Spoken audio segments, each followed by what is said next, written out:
talk to you about faith. Faith.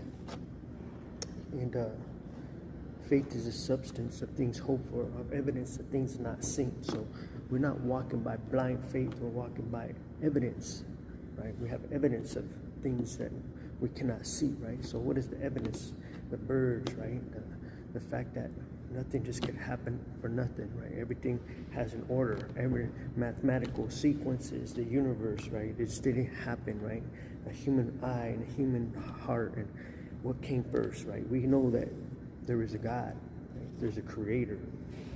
And so we're talking about faith, right? Faith in God, right? And so when we look at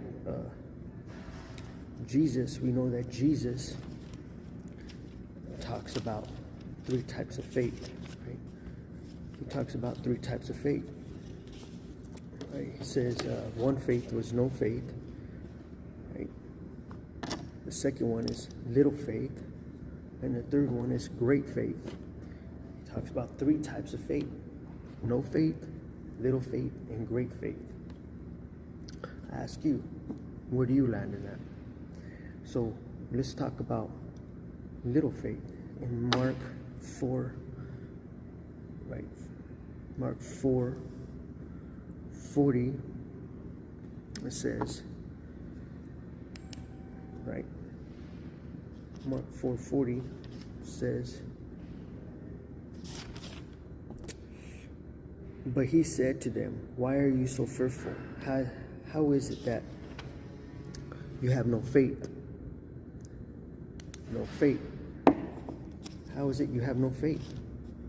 Right? Matthew 8. Let's go with